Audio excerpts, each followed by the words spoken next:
transforme suas guerras em Giló. Quem achou esquisito? Achou esquisito? Mas é a coisa mais comum no céu, e assim vai se tornar comum na terra neste dia, no nome de Jesus. Agora nós vamos para 1 Samuel, não 1 Samuel, capítulo 17, versículo 1, é outra mensagem. Transforme suas guerras em Giló. Não está aí?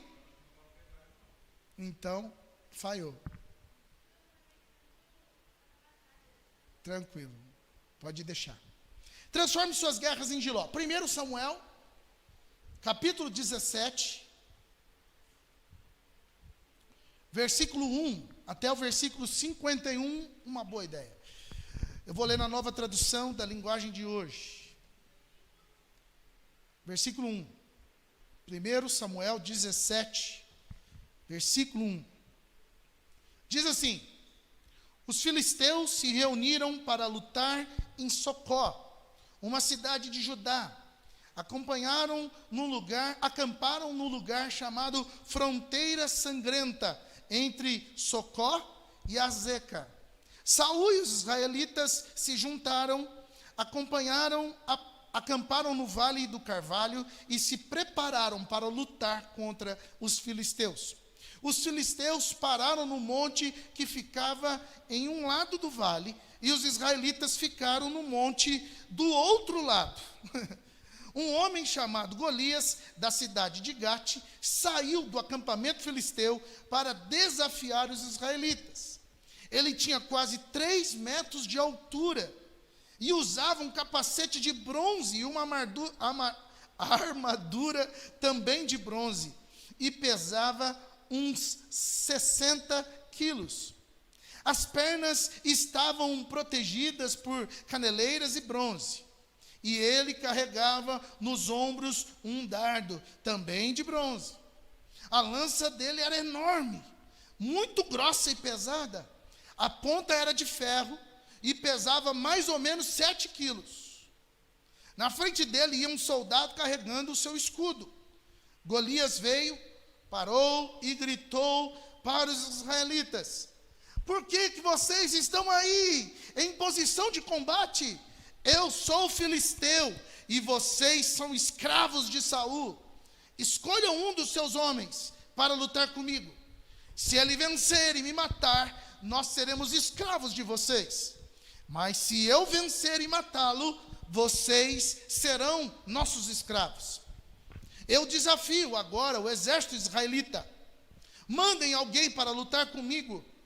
Quando Saul e os seus soldados ouviram isso, ficaram apavorados. Davi era filho de Jessé, do povoado de Efrata, que ficava perto de Belém, de Judá. Jessé tinha 8 filhos. No tempo em que Saul era rei, Jessé já estava bem idoso. Os seus 3 filhos mais velhos tinham ido com Saul para a guerra. O primeiro se chamava Eliabe, o segundo Abinadab e o terceiro Simeia.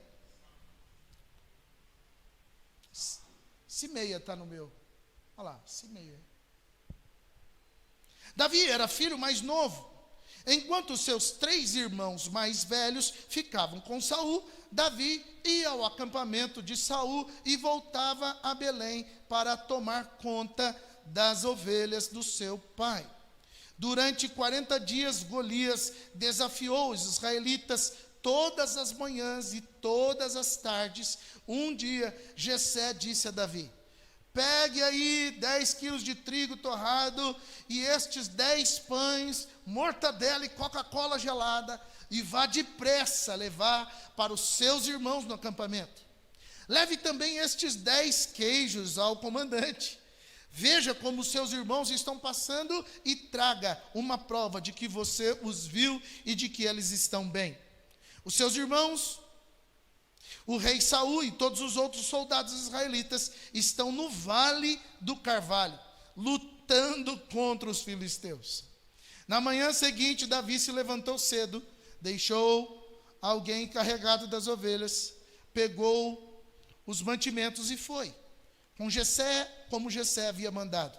Ele chegou ao acampamento justamente na hora em que os israelitas, soltando o seu grito de guerra, estavam saindo a fim de se alinhar para a batalha. O exército dos filisteus e o exército dos israelitas tomavam posição de combate, um de frente para o outro. Davi deixou as coisas com o oficial encarregado da bagagem e correu para a frente da batalha. Chegou perto dos seus irmãos e perguntou se estavam bem.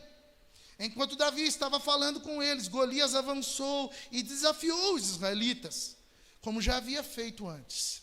E Davi escutou. Quando os israelitas viram Golias, fugiram apavorados.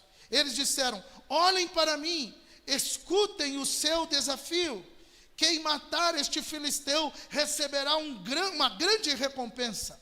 O rei lhe dará muitas riquezas, lhe dará sua filha de casamento, e a família do seu pai nunca mais vai ter de pagar nenhum imposto. Que coisa boa. Então Davi perguntou aos soldados que estavam perto dele: o que ganhará o homem que matar este filisteu e livrar Israel desta vergonha? Afinal de contas, quem é este filisteu pagão para desafiar o exército do Deus vivo? Aí eles lhe contaram o que ganharia quem matasse Golias. Eliabe, o irmão mais velho de Davi, ouviu conversando com os soldados, então ficou zangado e disse: o que é que você está fazendo aqui, moleque? Quem é que está tomando conta das suas ovelhas no deserto? Seu convencido, você veio aqui só para ver a batalha. O que foi que eu fiz agora? Perguntou Davi. Será que não posso nem fazer uma pergunta? Então Davi fez a mesma pergunta a outro soldado e ouviu a mesma resposta. Alguns soldados ouviram o que Davi tinha dito e contaram a Saul. Então ele mandou chamar Davi. Davi chegou e disse a Saul: meu senhor, ninguém deve ficar com medo desse filisteu. Eu vou lutar contra ele. Mas Saul respondeu: você não pode lutar contra esse filisteu. Você não passa de um rapazinho. E ele tem sido soldado a vida inteira. Meu senhor, disse Davi, eu tomo conta das ovelhas do meu pai. Quando um leão ou um urso carrega uma ovelha, eu vou atrás dele, ataco e tomo a ovelha. Se o leão ou o urso me ataca, eu o agarro pelo pescoço e o golpeio até matá-lo. Tenho matado leões e ursos e vou fazer o mesmo com este filisteu pagão que desafiou o exército do Deus vivo. O Senhor Deus me salvou dos leões e dos ursos e me salvará também deste filisteu. Pois bem, respondeu Saul, vá e que o Senhor Deus esteja com você. Então deu a sua própria armadura para Davi usar, pôs um capacete de bronze na cabeça dele e lhe deu uma couraça para vestir. Davi prendeu a espada de Saul num cinto sobre a armadura e tentou andar, mas não conseguiu, porque não estava acostumado a usar estas coisas. Aí disse a Saul: não consigo andar com tudo isso, pois não estou acostumado. Então Davi tirou tudo, pegou o seu bastão, escolheu 5 pedras lisas do ribeiro e pôs na sua sacola. Pegou também a sua funda e saiu para enfrentar Golias. Golias, o filisteu, começou a caminhar na direção de Davi. O ajuntamento que carregava as suas armas ia na frente. Quando chegou perto de Davi, Golias olhou bem para ele e começou a caçoar, porque Davi não passava de um rapaz bonito e de boa aparência. Aí disse a Davi: para que é esse bastão? Você pensa que eu sou algum cachorro? Em seguida, rogou a maldição dos seus deuses sobre Davi e desafiou, dizendo: venha, e eu darei o seu corpo para as aves e os animais comerem. Davi respondeu: você vem contra mim com espada, lança e dardo, mas eu vou contra você em nome do Senhor Todo-Poderoso, o Deus dos exércitos israelitas. que você desafiou. Hoje mesmo o Senhor Deus entregará você nas minhas mãos.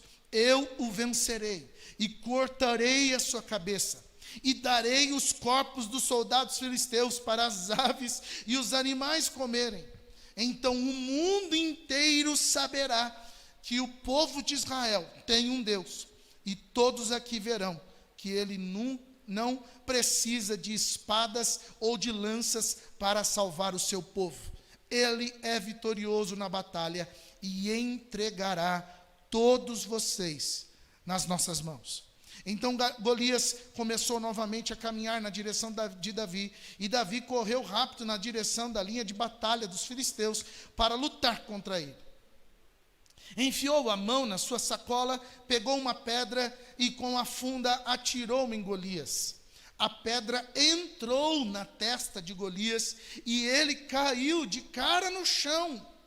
Então Davi correu, ficou de pé sobre Golias, tirou a espada dele da bainha e o matou, cortando com ela a cabeça dele.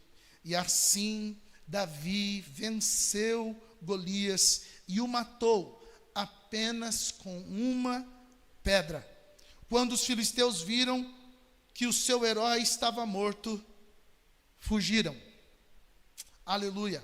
Transforme suas guerras em Giló.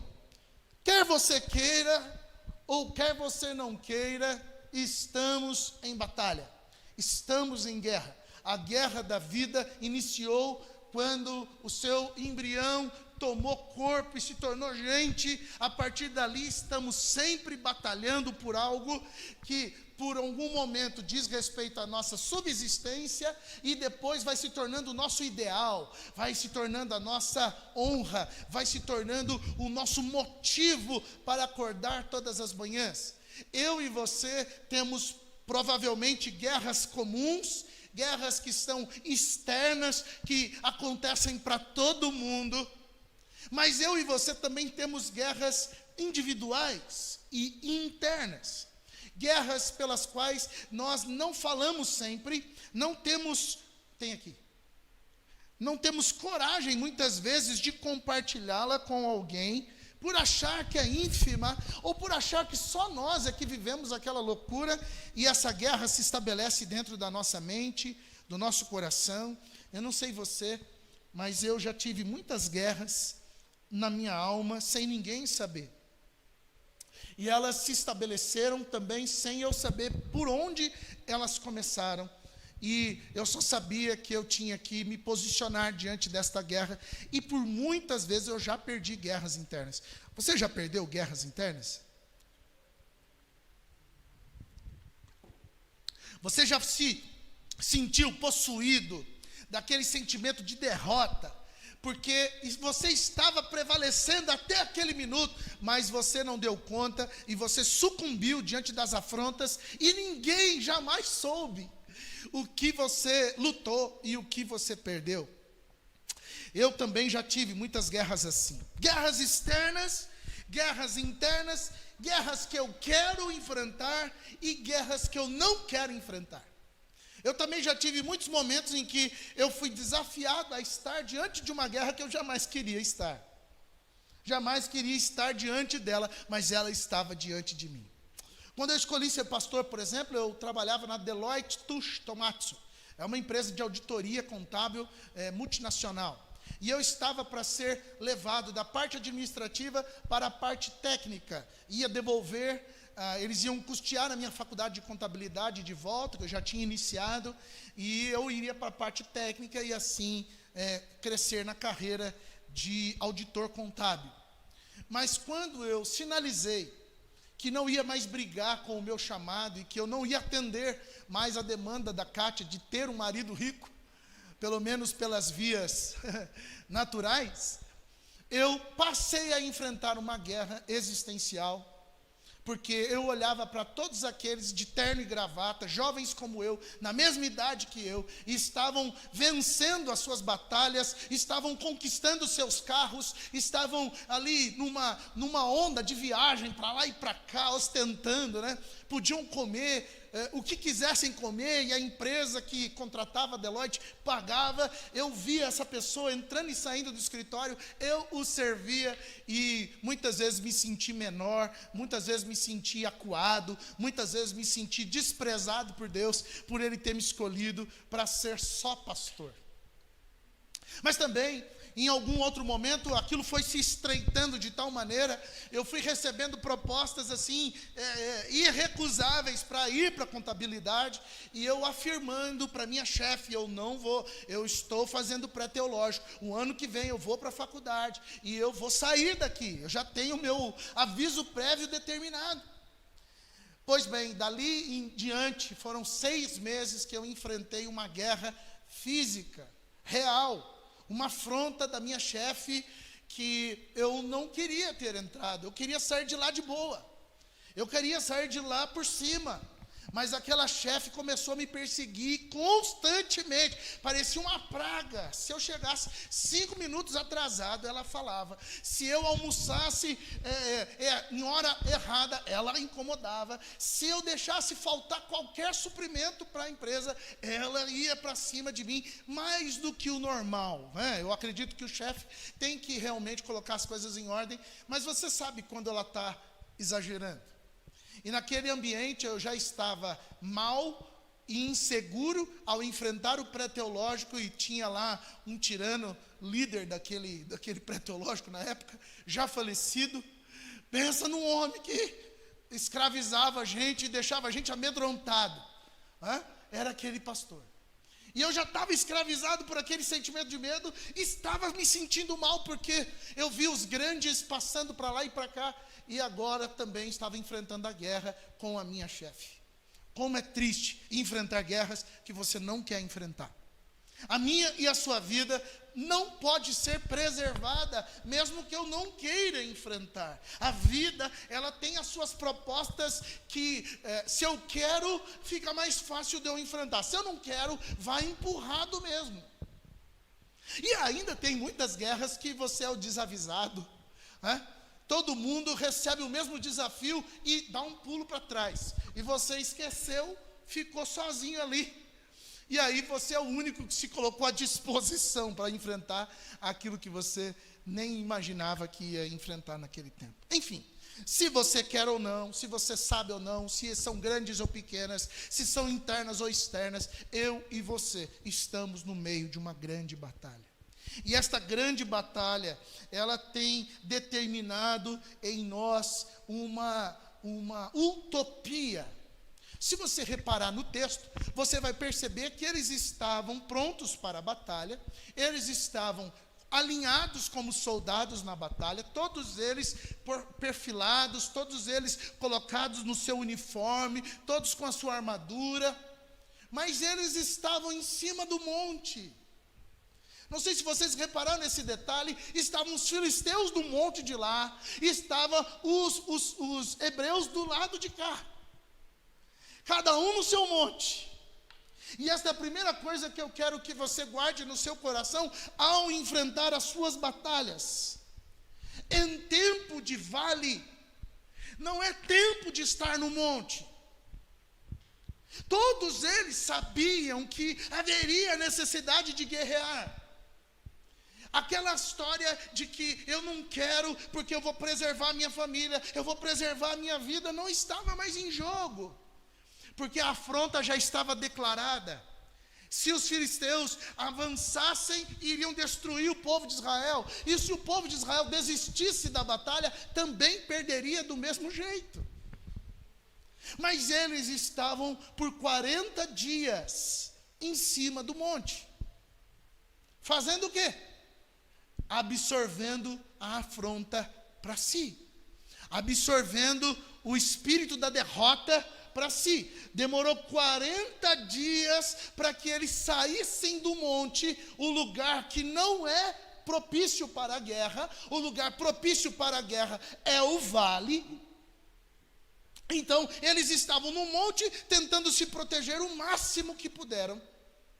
E só depois de 40 dias é que eles vão para o vale e eles se deparam frente a frente com Golias e as suas afrontas. Que adiantava esse povo estar lá gritando o seu grito de guerra? Que adiantava esse povo estar organizado em cima do monte? O monte não ia ajudá-los. Eles só iam ser vitoriosos ou derrotados se eles estivessem diante da batalha e aceitando que ia doer menos.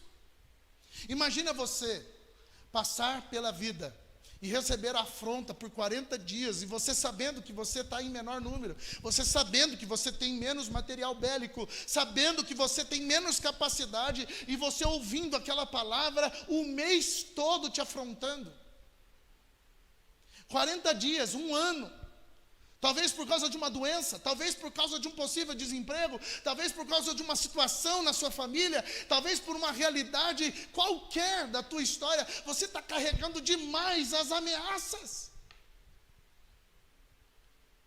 Minha irmã, ela tem um jeitinho todo peculiar de educar os filhos dela, né? Foi embora agora e está fresquinho na memória. Se ela está assistindo a gente, um beijo. Eles têm a mania de, quando vai repreender o menino deles, fica assim, e o menino logo já vai resolver o problema deles lá, né? Ou ele dá uma segurada, dá uma esperada, porque ele sabe que vai até o 3. Aí tem hora que o pai está mais acelerado, está mais disposto a repreendê-lo, aí o pai já fala, 1, 2, 3. Não dá nem chance do menino pensar, né? Então você imagina, contar de 1 a 40... E você ali, um menorzinho, o frágilzinho, você diante de uma guerra intransponível, você fala assim, isso aqui eu já perdi. E ao invés de você, então, enfrentar essa batalha e perder logo, você fica, ou eu fico, remoendo aquilo. Eu fico absorvendo toda a afronta. E aquela afronta vai aumentando de tamanho. Aquela afronta vai tomando as circunstâncias da vida. E o que eu faço durante esse período? Procuro algum monte para me refugiar. Procuro algum lugar para me disfarçar. Procuro algum lugar para me dar um pouquinho de refrigério. E nós encontramos. É por isso que a nossa sociedade tem tanta relação com o celular assim. Porque diante de tantas guerras que se enfrenta durante o dia, eu preciso de um tempo de oxigenação. É o que a gente diz. E a gente está diante do celular, vendo qualquer coisa e dizendo, eu estou querendo refrigério. Quem já sentou cansado na frente da televisão dizendo, eu vou tentar descansar aqui diante da televisão? A tua cabeça está fervendo e você se ocupa com outros assuntos, mas a tua cabeça jamais deixa de ficar fervendo. A gente vai para o trabalho e o chefe diz assim, não traga teu problema para o trabalho. E a gente deixa engolido aquele problema ali, mas o dia inteiro a gente não produz direito. O dia inteiro a gente não consegue falar direito, corresponder os resultados direito. Até que demora uns dias, o chefe percebe, você está rendendo menos do que antes. O que está acontecendo? E a gente vai ter que falar de uma batalha que a gente não pode falar.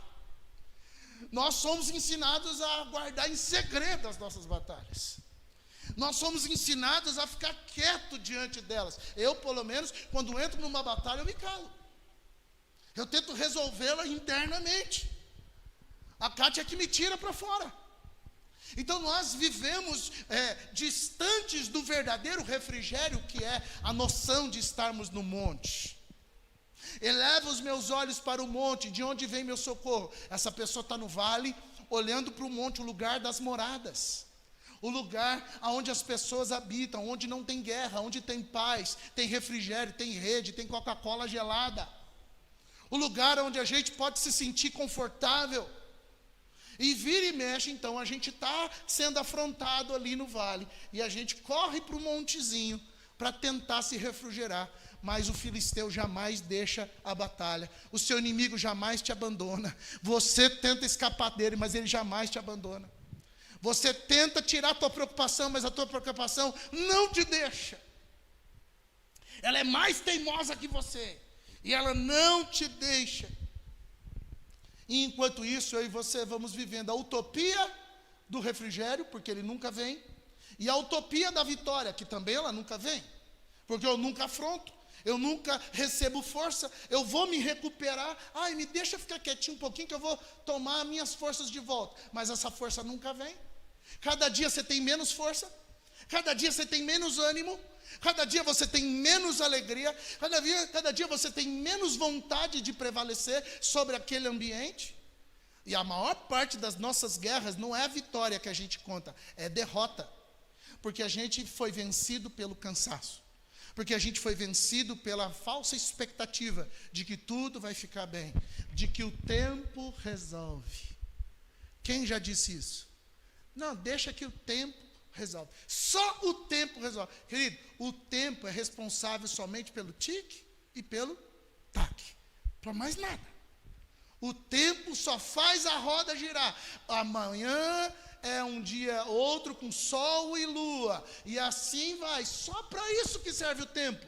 Se você e eu não enfrentarmos as nossas guerras, seja vencendo ou perdendo, nós vamos ficar nessa falsa impressão de que a dor está maior, de que o vale nunca acaba, e de que o refrigério não existe. Deus disse que aquele que está firmado nele seria como uma árvore plantada junto ao ribeiro de águas, que no seu devido tempo daria fruto. Ou seja, a árvore plantada ao ribeiro de águas também passaria pelo outono, também passaria pela escassez das folhas e da beleza. A árvore também teria que enfrentar a sua guerra. Então, querido, aceita. Porque caso contrário, muitas das nossas guerras, elas vão se tornando fantasiosas demais. Os leões e os demônios que a gente está vendo, já é por tanto tempo que eu estou em abstinência de vitória, eu já começo a ver muita alucinação. E talvez você não esteja apto para vencer por causa disso. Segunda coisa, nem a recompensa, muito menos a afronta, são suficientes. Elas são pequenas demais diante de Deus. Quando eu olho para o texto, eu vou ver que a afronta era os filisteus com um gigante de 3 metros de altura, dizendo: eu vou guerrear contra vocês e vou ser vitorioso, e vocês serão nossos escravos para o resto da vida. Imagina, ouvindo isso 40 dias, e eles sabiam, os hebreus sabiam, que aquilo estava muito prestes a acontecer. Tanto que ninguém saiu da cena ali, da ficção, para ir à batalha em si. Todos eles ficaram ali sendo afrontados. A afronta era grande, mas a recompensa também era grande, vamos combinar? O Saul chegou e falou para eles assim, quem vencer esse camarada aí, eu vou dar minha filha para ele, a família desse camarada não vai precisar mais pagar imposto, e eles vão viver como reis aqui nessa terra. Imagina, é uma grande recompensa. Já imaginou, Jadir? Na vida, ser sorteiro, de repente você vai enfrentar o Golias, e o pai da Ana chega para você e fala: se você enfrentar esse Golias aí, eu te dou a Ana Júlia para você. Não é uma grande recompensa, querido? Fala que não para ver. E é nesse ambiente que a gente fica oriçado, porque se a afronta era grande e a recompensa também, talvez seria suficiente para alguém se animar, a pelo menos ter a cabeça cortada por esse grande propósito. Poxa, eu também vou dar minha vida para um grande ideal, vou me tornar um mártir. Eu vou me tornar alguém conhecido por ter me entregue, me doado pela salvação de alguém. É ou não é verdade? Mas nenhuma nem outra eram suficientes.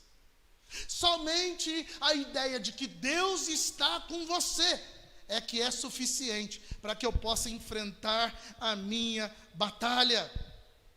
Olha, mexeu com você, mexeu com Deus. Mas mexeu com Deus, também mexeu com você. A identidade de Deus se incomoda quando você é afrontado, quando eu sou afrontado. Deus se move do seu trono quando a vida se levanta e dá de dedo na nossa cara. Mas nós também precisamos nos levantar e dar de dedo nos nossos inimigos quando O assunto é contra Deus. O assunto é contra a desonra a Deus. Há necessidade de se levantar homens e mulheres que tenham a disposição de enfrentar os problemas da vida, dizendo: não é pela recompensa que eu vou lutar, não é porque a guerra é menor e eu acho que eu dou conta que eu vou derrotar esse povo, é porque Deus está comigo. Você deve durar no seu dia. Era para você dizer amém. Oh, vontade de estar na bleia hoje, para dizer um glória a Deus. Quando a gente olha para guerras pequenas, a gente até se anima. Mas a vida não vai dar essa escolha para nós. Então eu preciso me apegar à única e suficiência da minha vida, que é o meu Deus. Quando eu estou alinhado a Deus, eu estou confrontando a altivez das recompensas, mas eu também estou rejeitando as misérias das migalhas de quem... as migalhas de quem foi derrotado. Entende? Você não vai ficar nem perdido e nem achado, nem vencido e nem derrotado. Você vai ser alguém de Deus, honrando a Deus em tudo que você fizer. O resultado que você terá disso não importa. Se eu vou vencer ou se eu vou morrer, eu vou lutar pela causa do reino de Deus. Não importa para Davi qual é a recompensa, o que importa para ele é saber que tem um exército afrontando o Deus dele. Tem circunstâncias batendo nos seus olhos, batendo no seu coração, batendo na sua mente, que são de fato uma afronta ao que Deus representou ser para você. Pessoas dizendo que você não vale nada, circunstâncias tentando te diminuir, afrontas pela tua diminuição de salário, pela carga horária de trabalho, situações que você passa na rua de preconceito, de qualquer adversidade financeira que você enfrente, a ideia do cartão que não passou. Ah, Deus, que guerra que é essa que eu não venço? Você já teve essa? Do cartão não passar, que dá um suador. Se você não teve, eu vou orar para Deus para te dar, para a gente ficar igual. Mas eu preciso saber que se eu vou enfrentar qualquer dia, o meu Deus vai estar comigo. E isso me basta. Eu vou enfrentar. Aquele dia que eu não quero enfrentar a batalha, aquele dia que eu não quero encarar o fulano, aquele dia que eu não quero ir para a reunião tal, aquele dia que eu não quero ir para a igreja, aquele dia Deus está comigo e é com Ele que eu tenho que ficar. Ao invés de eu procurar no celular a saída, ao invés de eu procurar em alguma alternativa secular para poder alimentar a minha alma, eu tenho que me agarrar na certeza de que eu tenho um Deus que supre toda e qualquer necessidade da minha vida. É por isso que Davi vence a robustez da armadura com a sua simplicidade. É porque não importa de que maneira que eu estou na batalha, não importa com que roupa eu estou para a batalha, não importa com que jeito, com que argumento, com tanto de dinheiro, não importa com tanto de influência que eu tenho para conseguir ou não tal cirurgia. O que importa é que se eu tenho Deus, com a minha simplicidade eu chego em qualquer lugar. Você não precisa de muito para vencer suas guerras. Você só precisa acreditar que é do teu jeito simprão que Deus quer te encher da sua armadura. Não coloque a armadura de ninguém, querido. Não queira vencer com as armas do outro. Não queira vencer com os argumentos do outro. Você é uma pessoa importante. Você é uma pessoa capaz. E Deus te escolheu para enfrentar o teu dia. Deus escolheu você para lutar pela sua própria vida e a sua existência. Então não queira que nada de novo aconteça. Deus só precisa estar com você. E assim você sairá de lá muito mais do que vitorioso. Você sairá de lá pleno, resolvido. É assim que a fé cristã se move. Valoriza, querido, de uma vez por todas o que Deus está te dando. Deus te deu o ar para você respirar, e isso é o suficiente para você depender dele, para enfrentar toda e qualquer adversidade que venha contra você.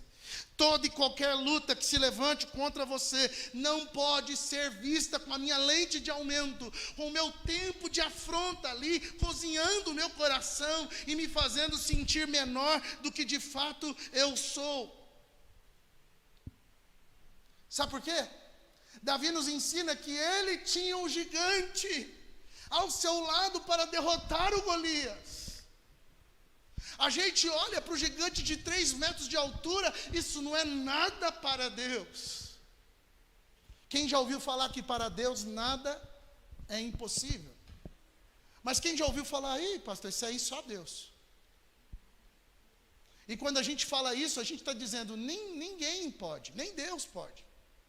Quando a gente diz assim, fulano, só Deus, a gente está dizendo, não tem jeito, não tem saída, mas tem. E o teu Deus está te levantando, te recrutando e dizendo, ninguém acredita nesse fulano, mas você tem que acreditar, porque você confia em mim, você depende de mim, e eu estou dizendo que eu vou trazer a vitória, que eu vou alcançar esse perdido, que eu vou trazer a diferença para você, que aquilo que parece ser ruim, aquilo que parece ser de morte, eu vou inverter para ser de vida. Eu tenho um Deus gigante do meu lado, e eu preciso começar a viver dessa maneira. Levanta a tua cabeça, querido. Levanta teu semblante, pega a tua família e diz, está tudo certo, nosso Deus está comigo. Eu não vou deixar as coisas e as circunstâncias me abaterem mais do que elas já me abateram. Chega! Está na hora de eu me agarrar nas convicções do que ele outrora já tinha me dito. Um dia, eu tive um sonho.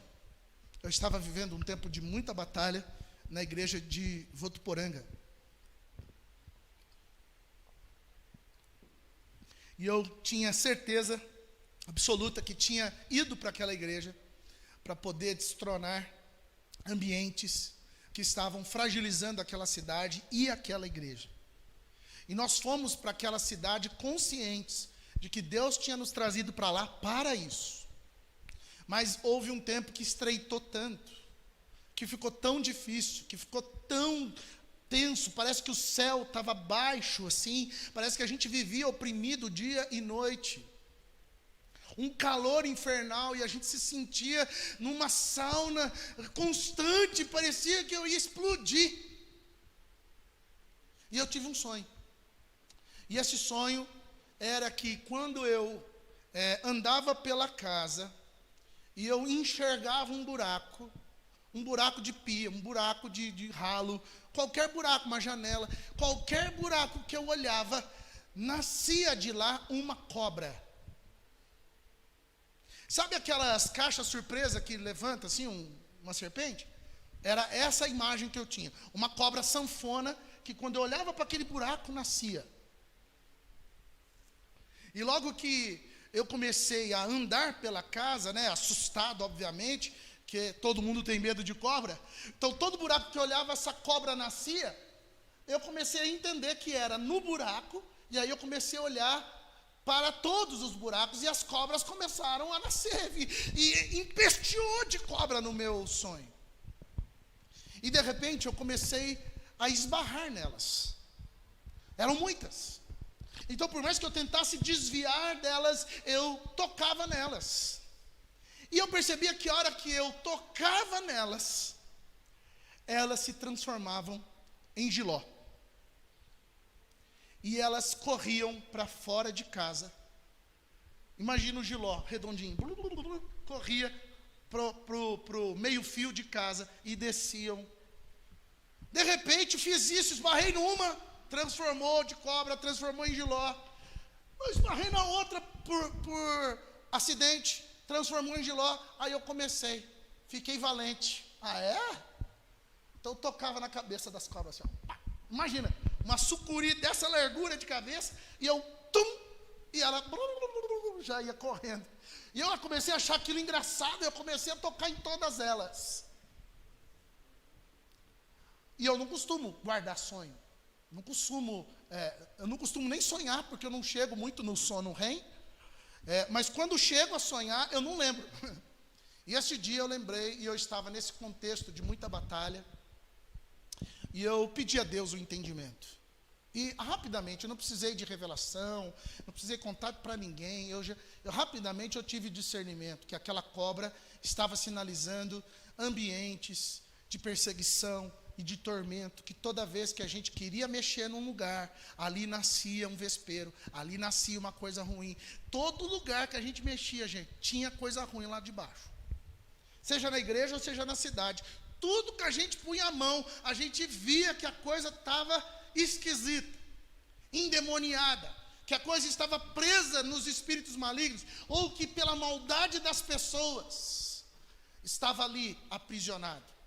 E elas nasciam de um buraco.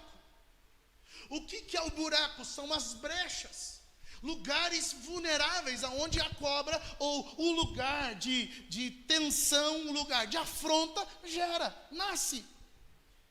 Eu e você, quando olhamos para as nossas brechas, olhamos para os espaços onde a gente tem deixado quieto, mas são espaços de muita batalha, e que eu e você precisamos guerrear contra elas durante a nossa vida. As cobras se aparecem. O que está te afrontando começa a te dar nome. E é aí que eu tenho medo, é aí que você tem medo, é aí que a gente fica sem querer tocar no assunto. Tem gente aqui com guerras antigas que já não toca mais no assunto, sabe por quê? Porque tem medo do que vai ser o resultado dessa cobra que saiu desse buraco. Mas enquanto isso, querido, você vive numa utopia, criando uma esperança que nunca vai se cumprir, tendo um refrigério que nunca é de verdade, e tendo uma falsa sensação de vitória. Enquanto você não se preocupar, enquanto você não colocar os teus olhos nas brechas abertas. No caso do povo de Israel, qual era a brecha aberta? Eu vou preservar a minha vida. É melhor eu ser escravo do que eu morrer. Aquele exército não cria no Deus vivo. A falta de fé é uma brecha. Quando eu olho para a minha vida, eu analiso a minha vida sem a necessidade de depender de Deus, ali é uma brecha. Eu vou educar os meus filhos, eu vou trabalhar, eu vou estudar, eu vou fazer o que for, mas a afronta e a vergonha sempre estarão diante de mim. Quando eu olho para as brechas, elas se manifestam. Mas quando eu toco nelas, e aqui é importante cada um entender a sua. Eu não tenho como conjecturar na vida particular de todo mundo. Entenda aí no seu particular. A cada momento que você olha para a brecha e a cobra se revela, você e eu começamos a ter coragem de tocar. Deus não tem coragem de sair da afronta e ir para o confronto. Deus não tem, não falta coragem em Deus para fazer você afrontar aquilo que tem te afrontado. Deus tem suficiência de autoridade para afrontar o que tem guerreado contra você. É uma doença? Deus vai com você e ensina você a tocar nela. É uma circunstância? Deus vai com você e te ajuda, mas você tem que tocar nisso. Você tem que enfrentar.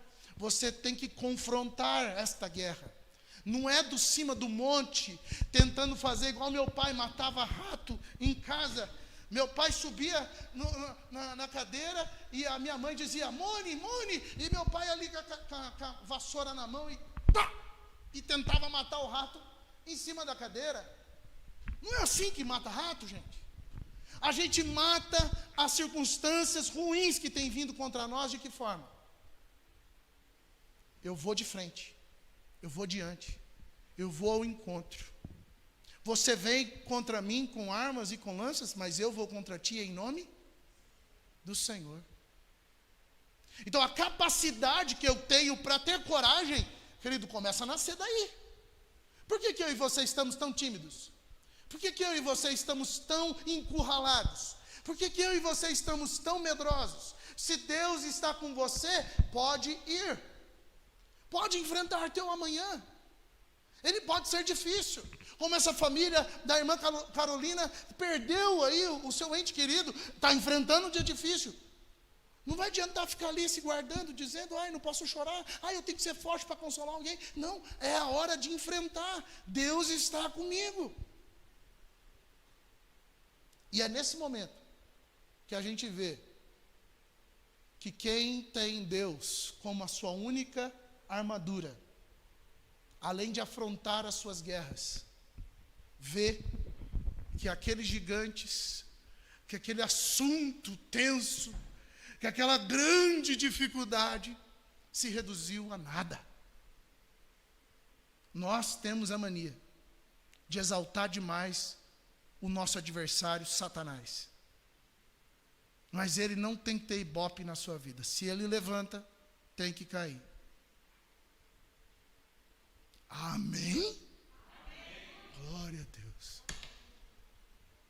Se eu vou enfrentar uma adversidade com alguém, com algo, com alguma circunstância na vida, pode ser grande demais aos olhos de quem quer que for, mas Deus está esperando de você uma atitude em frente. Lute. E veja que tudo isso não passou de uma poeira. Tudo isso não passou de um giló que corre para distante de você. Não teve uma vez na minha vida que eu não fui afrontado em alguma batalha, que eu não confiei em Deus e não toquei nas minhas guerras, que eu não saí de lá vitorioso. Não teve nenhuma vez. Mas todas as vezes que eu fiquei na dúvida, todas as vezes que eu quis ir sozinho, todas as vezes que eu achei que eu não ia dar conta, então eu deixei para lá, eu fui derrotado. Então eu não quero que você fique na onda de ficar amedrontado ou orgulhoso porque você venceu e teve a recompensa, ou afrontado e acuado, e aí você ficou lá na mediocridade. Eu não quero nem um polo, nem outro. Eu quero que simplesmente você acredite que Deus está com você. E isso é a única coisa suficiente para nós prevalecermos na vida. Você acredita nisso? Será que não está na hora de você pedir um perdãozinho para Deus e dizer, pode deixar que eu vou voltar na pauta. Pode deixar que meus problemas estão de volta na linha e eu vou diante deles. Não é eles que vão bater na minha porta, não. Sou eu que vou antecipá-los. E vou dizer quem você pensa que é, para afrontar o exército do Deus vivo. Quero deixar claro aqui que todas as nossas batalhas, quando tem a ver com alguém, tem algo muito maior do que esse alguém tentando fazer vocês dividirem ao invés de se unirem. Deus não nos fez para guerrear contra pessoas, tudo bem? O tema guerra nos remete a essa afronta de um para com o outro, mas eu quero que você entenda que Deus não te quer no confronto com pessoas necessariamente, a não ser que elas queiram efetivamente lutar contra aquilo que Deus está dizendo que não precisa lutar. E aí não vai ter jeito. Mas lute para restaurar vínculos. Lute para manter a sua casa de pé. Lute para educar seus filhos nos princípios da fé. Nós dissemos hoje de manhã que a gente lutou e viu que pessoas maiores do que nós guerrearam e tiraram da plataforma da educação as apostilas homofetivas. Que bacana. Mas nós não vencemos a ideologia de gênero. Nós não vencemos nenhum tipo de batalha contra a afronta à família tradicional. Não. Isso é construído pela igreja no dia a dia.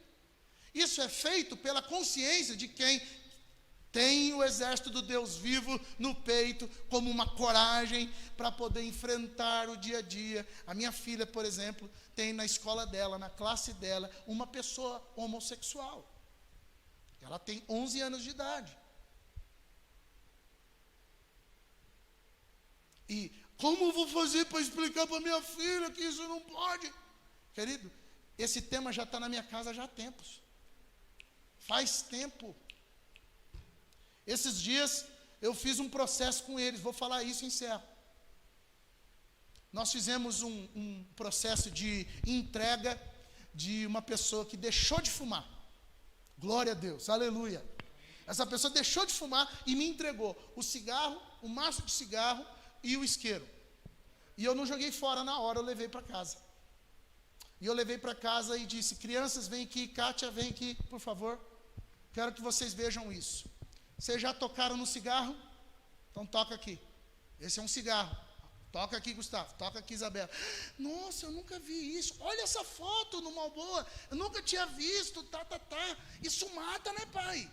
Pois bem, você nunca tinha tocado no cigarro. Agora você já tocou. Vamos abrir para ver o que tem? Abrimos o cigarro. Pai, é um bando de poeira, de palha. Que legal. É isso que tem no cigarro. Como que faz para acender? Faz assim, ó. Pega o isqueiro, acende aqui. Qual é a lição que eu quis dar para eles naquele contexto? Filhos, primeiro, isso não é maior que vocês. Vai haver um dia em que a rodinha, como eu já enfrentei isso, a rodinha vai estar dizendo que fumar é muito bacana. E de fato, naquele momento, você pode até achar que é. Mas você está sendo ensinada já que isso destrói a família, que isso acaba com a tua saúde e que isso é um disfarce para as tuas emoções frágeis que você não confronta. Pessoas que fumam são pessoas ansiosas, que ao invés de afrontarem sua ansiedade, acham que elas são intransponíveis. Por que você que fuma não pega o seu cigarro e diz: não são, a partir de hoje não são. O meu Deus está comigo, eu vou vencer a vontade de fumar e eu vou vencer a ansiedade. Por que a gente não pode fazer o contrário? E já disse para eles: em breve vou levar lá uma camisinha, vou levar lá uma droga e vou apresentar para eles: olha, isso é isso aqui. Credo, pastor, porque eu não vou deixar o mundo ensinar as coisas que parecem ser boas para eles. Eu preciso me antecipar, porque elas são ínfimas diante do meu Deus. Quando eu hoje olhei para Isabela louvando, ela estava de olho fechado, fazendo aquela cara de fome, eu disse: yes! Minha filha está adorando ao Senhor. Enfrente suas guerras. Seus filhos são tratados numa redoma, até o ponto que eles estourarem essa bolha e vão ver que o mundo que você pintou não é tão assim. Se antecipe. Chegue primeiro. Você não quer que teu marido te traia? Se antecipe. Você não quer que a tua mulher te traia? Se antecipe. Você não quer viver a diversidade nas tuas emoções? Se antecipe. Porque a doença emocional é acúmulo de sujeira. Se antecipe. Eu convivo com pessoas que andam com ansiedade a 1000, mas estão dando conta. Se antecipem. Enfrente sua guerra, querido. Isso aí parece ser grande, mas na verdade é um gilozinho. Toca nisso. E você sairá prevalecendo qualquer adversidade, no nome de Jesus.